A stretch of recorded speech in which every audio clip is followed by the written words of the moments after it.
Hello ನಮಸ್ತೆ students, welcome back to Anticlock coaching academy. ನಾನು Nikhilesh, Anticlock coaching ಅಕಾಡೆಮಿಯಿಂದ. ತುಂಬ ಸ್ಟೂಡೆಂಟ್ಸ್ಗಳು ಸರ್ ಸೀಟ್ ಮ್ಯಾಟ್ರಿಕ್ಸ್ ರಿಲೀಸ್ ಆಗಿದೆ, ಡ್ರಾಫ್ಟ್ ಸೀಟ್ ಮ್ಯಾಟ್ರಿಕ್ಸ್ ರಿಲೀಸ್ ಮಾಡಿದೆ, ಅದ್ರ ಮೇಲ್ಗಡೆ ಒಂದು ವೀಡಿಯೋ ಮಾಡಿ ಅಂತ ಹೇಳ್ತಾಯಿದ್ರು ಸ್ಟೂಡೆಂಟ್ಸು. ನಾನು ಯಾಕೆ ಡ್ರಾಫ್ಟ್ ಸೀಟ್ ಮ್ಯಾಟ್ರಿಕ್ಸ್ ಮೇಲೆ ವೀಡಿಯೋವನ್ನು ಮಾಡ್ತಾ ಇಲ್ಲ ಕೇಳಿದರೆ, ನಾನು ಡೀಟೇಲ್ಡ್ ವೀಡಿಯೋವನ್ನು ಮಾಡ್ತೇನೆ. ಯಾಕೆ ಕೇಳಿದರೆ, ಈ ಡ್ರಾಫ್ಟ್ ಸೀಟ್ ಮ್ಯಾಟ್ರಿಕ್ಸಲ್ಲಿ ತುಂಬ ಚೇಂಜಸ್ಗಳಾಗಬೇಕು, ತುಂಬ ಚೇಂಜಸ್ಗಳಾಗಬೇಕು. ಅದನ್ನು ಮೇ ಬಿ ಆ್ಯಕ್ಚುಯಲ್ ಸೀಟ್ ಮ್ಯಾಟ್ರಿಕ್ಸಲ್ಲಿ ಕೊಡ್ತಾರೆ ಅಂತ ನಾನು ಅಂದ್ಕೊಂಡಿದ್ದೇನೆ. ಯಾಕಂತ ಕೇಳಿದರೆ, ಅದು All India Council of Technical ಎಜುಕೇಷನಿಂದ ಕೂಡ AICTE ಸೀಟ್ಸ್ಗಳಿಗೆ ಅಪ್ರೂವ್ ಆಗಬೇಕು. ಅದಾದ ನಂತರ ನಮ್ಮ ಕರ್ನಾಟಕ ಗೌರ್ಮೆಂಟಿಂದನೂ ಕೂಡ ಅಪ್ರೂವ್ ಆಗಬೇಕು.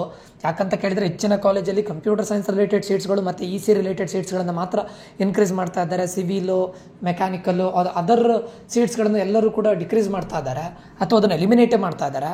ಅದೇ ಒಂದು ರೀಸನಿಗೋಸ್ಕರ ಇದನ್ನು ತಡಿಲಿಕ್ಕೋಸ್ಕರ ಏನು ಮಾಡ್ತಾ ಇದ್ದಾರೆ, AICTE ಅಪ್ರೂವ್ ಆದಾದಮೇಲೆ ಕರ್ನಾಟಕ ಗೌರ್ಮೆಂಟಿಂದನೂ ಕೂಡ ಅಪ್ರೂವ್ ಆಗಬೇಕು. ಆಗುತ್ತೆ ಬಿಡಿ, ನೋ ಪ್ರಾಬ್ಲಮ್ಮು. ಬಟ್ ಈಗ ಏನು ಡ್ರಾಫ್ಟ್ ಸೀಟ್ ಮ್ಯಾಟ್ರಿಕ್ಸ್ ಬಂದಿದೆ ನೋಡಿ, ಅದರಲ್ಲಿ ತುಂಬ ಚೇಂಜಸ್ಗಳಾಗಬೇಕು ಸ್ಟೂಡೆಂಟ್ಸ್. ತುಂಬ ಚೇಂಜಸ್ಗಳು ಅಂತ ಹೇಳಿದ್ರೆ, ನಾವು ಕಾಲೇಜು ಕ್ಯಾಂಪಸ್ ವಿಸಿಟ್ ಮಾಡಿದಾಗ ನನಗೆ ಸಿಕ್ಕಿದ ಇನ್ಫಾರ್ಮೇಷನ್ನೇ ಬೇರೆ, ನೀವು ಇಲ್ಲಿ ಇದನ್ನು ನೋಡಿದಾಗ, ಯಾವುದು ಸೀಟ್ ಮ್ಯಾಟ್ರಿಕ್ಸನ್ನು ನೋಡಿದಾಗ ನಮಗೆ ಸಿಕ್ಕಿದ ಇನ್ಫಾರ್ಮೇಷನ್ನೇ ಬೇರೆ. ಅಂದರೆ meaning to say that RV college of engineering ಇದರಲ್ಲಿ ಏನಾಗಿದೆ, ಇನ್ಫಾರ್ಮೇಷನ್ ಸೈನ್ಸನ್ನು ಎಲಿಮಿನೇಟ್ ಮಾಡಿದ್ದಾರೆ, ಅದಿದೆ. ಬಟ್ ಆ ಸೀಟ್ಸ್ಗಳನ್ನು ಕಂಪ್ಯೂಟರ್ ಸೈನ್ಸ್ ಜೊತೆ ಮರ್ಜ್ ಮಾಡ್ತೇನೆ ಅಂತ ಹೇಳಿದ್ದಾರೆ. ಬಟ್ RVCಯಲ್ಲಿ ಕಂಪ್ಯೂಟರ್ ಸೈನ್ಸ್ ಇನ್ಕ್ರೀಸ್ಡ್ ಸೀಟ್ಸನ್ನು ಕೊಡಲಿಲ್ಲ. ಇನ್ನೊಂದು, ಈಗ ನಾನು ಎಕ್ಸಾಂಪಲ್ ಕೊಡ್ತಾ ಇರೋದಷ್ಟೇ, RV institute of technology, RVIT, ಅಲ್ಲಿ ಏನಾಗಿದೆ ಅಂತ ಕೇಳಿದರೆ, ಈ ವರ್ಷದಿಂದ ಇನ್ಫಾರ್ಮೇಷನ್ ಸೈನ್ಸನ್ನು ತೆಗಿತಾರೆ ಅಂತ ಹೇಳಿದ್ದಾರೆ. ಆ್ಯಂಡ್ ಇನ್ಫಾರ್ಮೇಷನ್ ಸೈನ್ಸ್ ತೆಗೆದು ಅದರಲ್ಲಿ CS ವಿತ್ AIML ಆ್ಯಡ್ ಮಾಡ್ತಾರೆ ಅಂತ ಹೇಳಿದ್ದಾರೆ. ಬಟ್ ಇನ್ಫಾರ್ಮೇಷನ್ ಸೈನ್ಸನ್ನು ಎಲಿಮಿನೇಟ್ ಮಾಡಿದ್ದಿದೆ, but extra computer science with AIML add ಮಾಡಿದ್ದಿಲ್ಲ. ಇದು ಅವರ ಕಾಲೇಜ್ ಅವರು ಕೊಟ್ಟಂಥ ಒಂದು ಹ್ಯಾಂಡ್ ಬಿಲ್ಲಲ್ಲೇ ಇದೆ, ನನ್ನ ಹತ್ರ ಇದೆ ಆ ಹ್ಯಾಂಡ್ ಬಿಲ್ಲು. ಅದರಲ್ಲಿ ಕಂಪ್ಯೂಟರ್ ಸೈನ್ಸ್, ಅದು ಈ ವರ್ಷ 2025 computer science with AIML add ಆಗ್ತಾ ಇದೆ. ಬಟ್ ಅದನ್ನು ಇದರಲ್ಲಿ ಆ್ಯಡ್ ಮಾಡಿಲ್ಲ ಇನ್ನು, ಆಯಿತಾ. ನೀವು ಹೋಗಿ ನೋಡ್ಬೋದು, RVITಯಲ್ಲೂ ಕೂಡ ಇದು ಮಾಡಲಿಲ್ಲ. RVCಯಲ್ಲಿ ಇನ್ಫಾರ್ಮೇಷನ್ ಸೈನ್ಸನ್ನು ಎಲಿಮಿನೇಟ್ ಮಾಡಿದ್ದು ಕೊಟ್ಟಿದ್ದಾರೆ, ಬಟ್ ಆ್ಯಡ್ ಆಗಿದ್ದನ್ನು ಕೊಡಲಿಲ್ಲ ಮರ್ಜ್ ಆಗಿ. ಮತ್ತು BIT, ವೆರಿ ಇಂಪಾರ್ಟೆಂಟ್, BITಯಲ್ಲಿ ನಂಬರ್ ಆಫ್ ಸೀಟ್ಸ್ ಇನ್ಕ್ರೀಸ್ ಆಗಿದೆ. BIT, Bangalore Institute of Technology, RN Shetty Institute of ಟೆಕ್ನಾಲಜಿಲಿ ನಂಬರ್ ಆಫ್ ಸೀಟ್ಸ್ ಇನ್ಕ್ರೀಸ್ ಆಗಿದೆ. ಎರಡನೇದು. ಮೂರನೇದು ವಿದ್ಯಾವರ್ಧಕ, ಅಂದರೆ ಎಕ್ಸಾಂಪಲ್, ಇದ್ರ ಮಿಡಲಲ್ಲೂ ಕೂಡ ಕೆಲವೊಂದು ಕಾಲೇಜಲ್ಲಿ ಇನ್ಕ್ರೀಸ್ ಆಗಿದೆ. ವಿದ್ಯಾವರ್ಧಕ ಕಾಲೇಜ್ ಆಫ್ ಇಂಜಿನಿಯರಿಂಗ್ ಮೈಸೂರು, ಅಲ್ಲೂ ಕೂಡ ಇನ್ಕ್ರೀಸ್ ಆಗಿದೆ.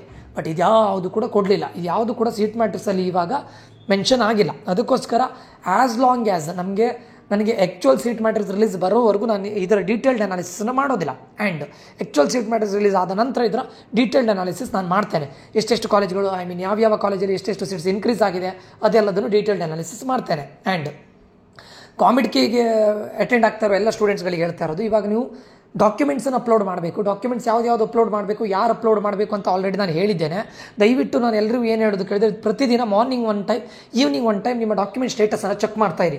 Whether it is approved, rejected, ಅಥವಾ ಬೇರೆ ಏನಾದರೂ ಅಪ್ಲೋಡ್ ಮಾಡಲಿಕ್ಕೆ ಹೇಳಿದ್ದಾರೆ, ಅದೆಲ್ಲ ಚೆಕ್ ಮಾಡ್ತಾ ಇರಿ.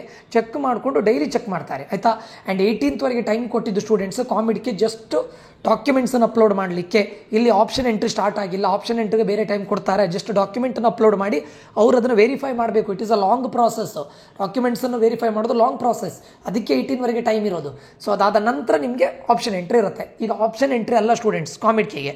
ಮತ್ತು KCET ಸ್ಟೂಡೆಂಟ್ಸ್ಗಳಿಗೆ ಹೇಳ್ತಾ ಇರೋದು, ನೀಟ್ ರಿಸಲ್ಟ್ ಬಂದಿದೆ ಅಂದ ತಕ್ಷಣ ನಿಮಗೆ ಆಪ್ಷನ್ ಎಂಟ್ರಿ ಸ್ಟಾರ್ಟ್ ಆಗೋದಿಲ್ಲ. ನನ್ನ ಪ್ರಕಾರ ಆಪ್ಷನ್ ಎಂಟ್ರಿ ಸ್ಟಾರ್ಟ್ ಆಗೋದು ಆಫ್ಟರ್ 25th.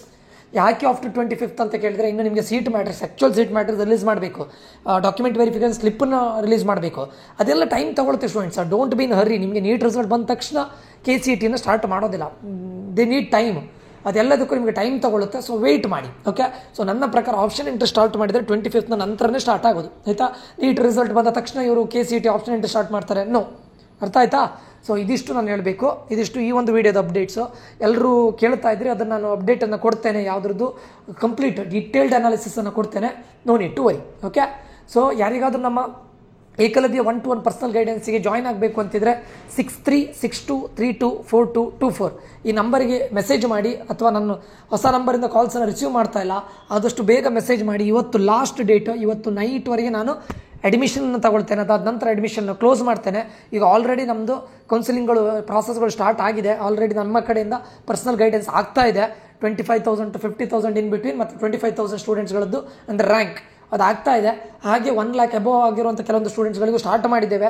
ಸೊ ದಯವಿಟ್ಟು ಜಾಯ್ನ್ ಆಗಬೇಕು ಅಂತಿದ್ರೆ ಇವತ್ತೇ ಜಾಯ್ನ್ ಆಗಿ. ಮತ್ತು ನಾಳೆಯಿಂದ ನಾನು ಹೊಸ ನಂಬರಿಂದ, ನಾನು ಇವಾಗಲೂ ಕೂಡ ಹೊಸ ನಂಬರಿಂದ ಕಾಲ್ಸನ್ನು ಪಿಕ್ ಮಾಡ್ತಾ ಇಲ್ಲ, ಜಾಯ್ನ್ ಆಗಬೇಕು ಅಂತಿದ್ರೆ ಜಾಯ್ನ್ ಆಗಿ. ಯಾಕಂದರೆ ನಮ್ಮ ಜೊತೆ ಅಡ್ಮಿಷನ್ ಆದವರಿಗೆ ನಾನು ಫಸ್ಟ್ ಪ್ರಿಫರೆನ್ಸ್ ಕೊಡ್ತೇನೆ.